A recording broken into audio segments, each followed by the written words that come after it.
नमस्कार, the deep dive में आपका स्वागत है।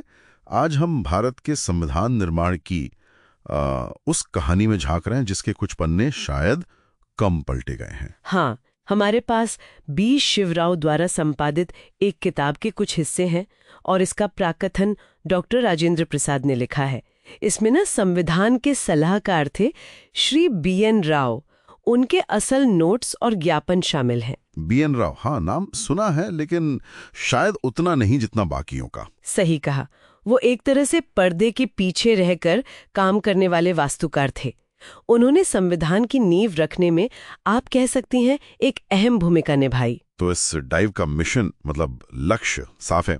इन दस्तावेजों के जरिए ये समझना कि संविधान सभा में किस तरह का दिमागी काम चल रहा था। हाँ, और खासकर जैसा डॉक्टर प्रसाद ने भी माना कि बी.एन. राव का असल योगदान क्या था इसमें। बिल्कुल, चलिए शुरू कर दें। डॉक्टर प्रसाद अपने प्राकथन में लिखते हैं कि भाई, भारतीय संविधान का इतिहास जब भी लिखा जाएगा, बी.एन. राव का नाम बड़े सम्मान से लिया जाएगा। बिल्कुल, डॉक्टर प्रसाद उनकी विद्वता की, उनकी निर्लिप्तता की, मतलब किसी एक पक्ष की तरफ झुकाव ना रखने का जो उनका गुण था, और उनके शांत पर लगातार किए गए काम की बहुत तारीफ करते हैं। उनका मानना था कि राव ने इसी वजह से अपनी एक खास जगह बनाई है। हाँ, यही बात है। अच्छा, तो इन नोट्स में ऐसा क्या खास है? क्या ये सिर्फ कानूनी भाषा वाले दस्तावेज हैं या कुछ और भी? नहीं, सबसे दिलचस्प बात तो ये है कि ये नोट्स कोई बाद में किया गया विश्लेषण नहीं है।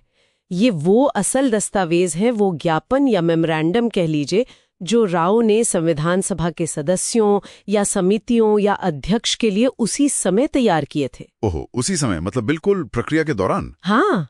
तो ये हमें सीधे उस वक्त की सोच में ले जाते हैं, कोई बाद का इंटरप्रिटेशन नहीं। और मैंने देखा इनकी जो विषय सूची है, कंटेंट्स, वो तो काफी लंबी चौड़ी है। मौलिक अधिकार, संघीय ढांचा, प्रांतीय संविधान, नागरिकता। हाँ, और इतना ही नहीं, राव के अमेरिका, कनाडा, आयरलैंड जैसी विदेश यात्राओं के नोट्स भी हैं इसमें। विदेश यात्राओं के नोट्स भी, वाह!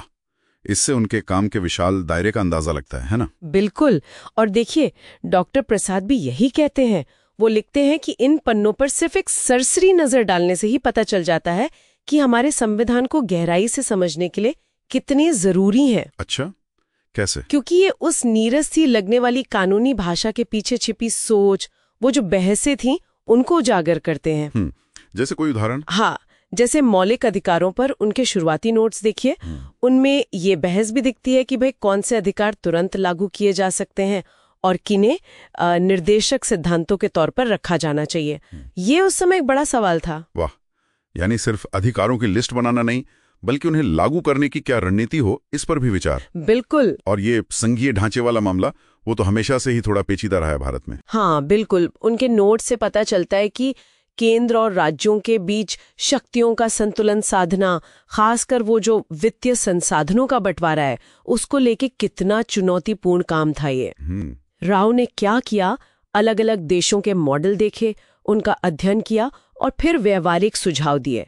ये दिखाता है कि संविधान सिर्फ किताबी आदर्शों पर नहीं बन रहा था, बल्कि जमीनी हकीकतों को ध्यान में रखकर। तो ये नोट्स एक तरह से संविधान की मेकिंग दिखा रहे हैं ना, सिर्फ फाइनल प्रोडक्ट नहीं।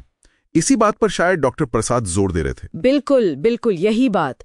डॉक्टर प्रसाद इस किताब को सिर्फ महत्वपूर्ण ही नहीं मानते, वो इसे एक इशारा मानते हैं कि हमें इस विषय पर और ज्यादा शोध करने की जरूरत है। अच्छा, किस तरह के शोध की? उनका मानना था कि संविधान सभा के जो फैसले थे, उनके पीछे जो बिखरी हुई सामग्री थी, आंकड़े, अलग अलग विचार, पृष्ठभूमि की बातें, उन सब को इकट्ठा करना जरूरी है, ताकि पूरी तस्वीर समझ आ सके। हाँ, ताकि ये समझा जा सके कि संविधान अपने मौजूदा स्वरूप तक आखिर पहुंचा कैसे।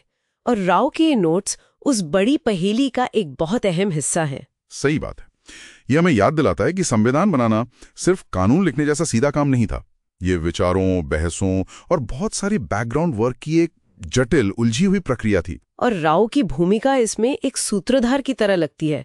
वो चीजों को जोड़ रहे थे, जानकारी ला रहे थे। हाँ, और डॉक्टर प्रसाद का वो कहना बहुत मायने रखता है कि हमें कानूनी ड्राफ्टिंग के पीछे की सामाजिक शक्तियों और दृष्टिकोणों के आपसी संबंधों को समझना होगा। बिल्कुल, क्योंकि संविधान किसी वैक्यूम में, मतलब शून्य में तो बनता नहीं है। वो उस वक्त के समाज, उसकी उम्मीदों, उसकी चुनौतियों का आईना होता है। राव के नोट्स हमें उन शक्तियों की एक झलक दिखाते हैं। तो संक्षेप में कहें तो बीएन राव संविधान निर्माण के एक शायद थोड़े गुमनाम हीरो की तरह थे, जिनके तैयार किए गए नोट्स और ज्ञापनों ने संविधान सभा की बहसों को एक ठोस आधार दिया। हाँ, और ये संकलन उस पूरी प्रक्रिया की एक दुर्लभ, एक अंदरूनी झलक पेश करता है। बिल्कुल, और ये हमें सोचने पर भी मजबूर करता है ना। हाँ, यहाँ एक दिलचस्प सवाल उठता है। क्या? देखिए, राव ने जिन विषयों पर काम किया, जैसे भाषाई आधार पर प्रांत बनाना, या अलगाव का अधिकार हो सकता है या नहीं, या फिर चुनावी प्रणालियां कैसी हों, इन सबको देखते हुए ये सोचना दिलचस्प है कि उस समय देश में कौन सी प्रमुख सामाजिक और राजनीतिक बहसें या ताकतें चल रही होंगी। मतलब जिन्होंने इन ज्ञापनों को और फिर आखिरकार हमारे संविधान को वो रूप दिया जो आज है। हाँ बिल्कुल, वो कौन सी ताकतें थीं, इस पर विचार करना वाकई रोचक है।